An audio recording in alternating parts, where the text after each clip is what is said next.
nothing. It's very important to counteract them with clear legislation such as this contained within this bill. I look forward to the committee stages.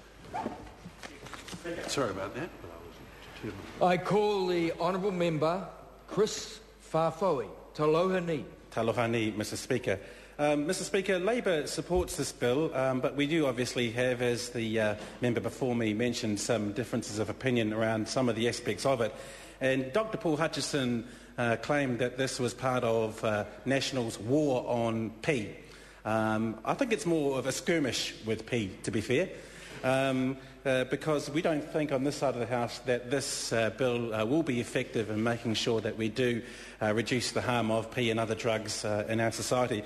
Mr Speaker, Labour supports this bill, as I say. However, we do remain concerned that as it stands now, it won't achieve the aims of reducing the accessibility of pee and reducing the drug-related harm. Mr Speaker, the purpose of the bill as it sets out now is to reclassify ephedrine and pseudoephedrine as Class B2 controlled drugs, remove thalidomide as a Class A drug, and why it was there as a Class A drug in the first instance I do not know.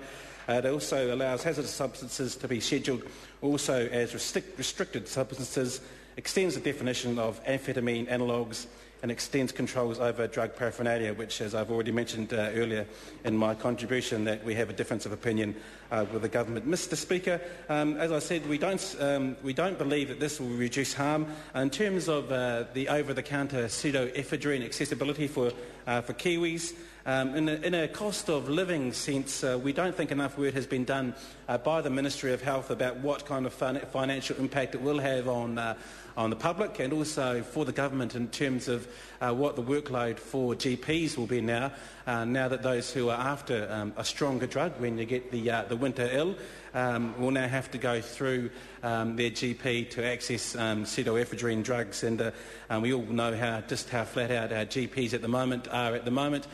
So in terms of cost to go to the GP and the demands on our general practitioners, we don't think enough work has been done on that, and we still think that is a very live issue. Overall, Mr Speaker, this, we believe, is another example of a bit of a smoke and mirrors approach from the government.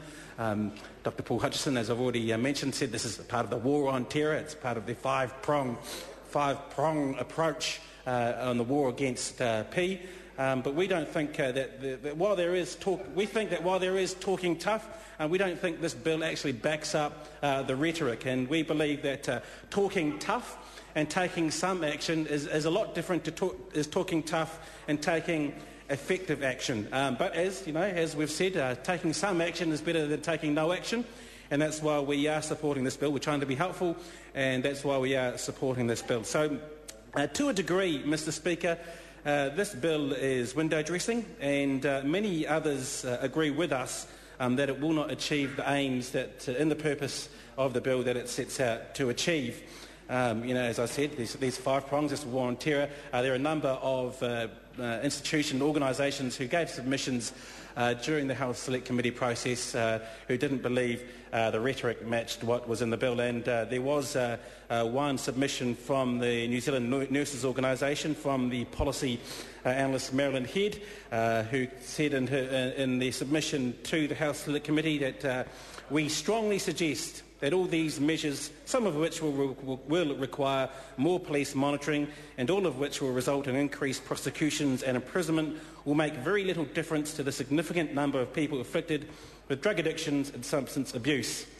Dealing with the misuse of drugs requires good, consistent, evidence-based education, having a scientifically misuse of Drugs Act, and improving access to harm reduction treatments.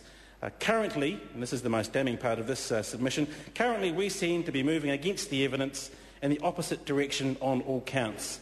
We do not anticipate this bill can or will address the fundamental issues causing the misuse of drugs. So pretty damning, and supporting the position on this side of the House that in terms of effectiveness, this bill as it stands now doesn't quite cut the mustard. There were others, Mr Speaker, from a submission from the New Zealand Drug Foundation and very outspoken Executive Director Ross Bell. In his submission, to the Health Select Committee said that the Foundation believed it was likely that the measures in the bill would achieve positive results in the short term. But research from the United States indicated that the impact of precursor regulation on its own would only be temporary, and that after initial decreases, rates of hospital admissions and arrests rebounded in the months and years after regulations took effect. And this pattern was reliably repeated over 3 phases of precursor regulation. So there you have again, Mr Speaker, another submission to the Health Select Committee concurring with this side of the House that this bill does not go far enough despite the rhetoric that we've had from the government. Ross Bell didn't stop there, and we've got a SOP around Clause 4 that my colleague Ian Les-Galloway has introduced around the tighter control and importation of drug utensils. Mr Bell again said that this was going to be ineffective and that the Drug Foundation had some reservations around the proposed legislation for tighter control around the importation of some of these utensils. The first concern was around the fact that the Law Commission review was still underway and that this was premature to make such a move. But the second and more practical concern from the Drug Foundation was around the potential for the criminalisation of these pipes and utensils to increase the risks of drug-related harms to cannabis smokers. And the Foundation and Ross went on to say that these water pipes and vaporisers reduce the risk of respiratory disease from the inhalation of cannabis smoke. And the Foundation was of the opinion that further tightening of the laws around pipes and utensils could close the door on interventions that could reduce harm. So they believe that taking this action in Clause 4 could actually cause more harm to those who are using these pipes and utensils to use drugs at the moment.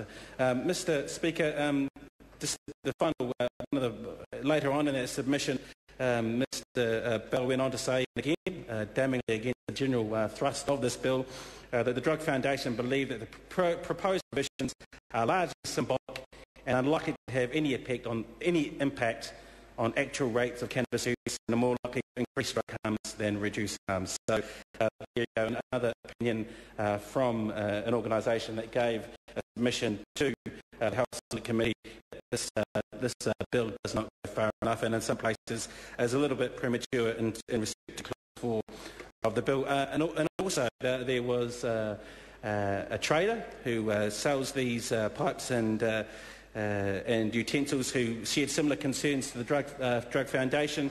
He went on to say that pipes allow the legal herb user to place a safer distance between himself and the burning legal herb, which in the manner of the one smoking pipe allows the harmful tar in the barrel and stem before reaching the user's lungs. So the thrust of his submission that is with Clause 4 that falls rush into that area. Mr Speaker, as I say, Labor supports this bill, the general thrust of this bill, but we are concerned around the fact that it will not achieve the general purpose of the bill. We believe there is no merit in placing further restrictions on these drug utensils when there is no evidence base for it. As I said, in terms of costs of living, and not enough work has been done by the Ministry of Health to ensure that the impact on those who are struggling to make ends meet, who find themselves in need of pseudoephedrine, are going to be negatively impacted when they need to go to the GP to get hold of these drugs. And Mr Speaker, this, as I conclude, this is another example of the government trying to sell this as being tough, but it doesn't have the teeth to set out what it promises to achieve. And you can call it what you like.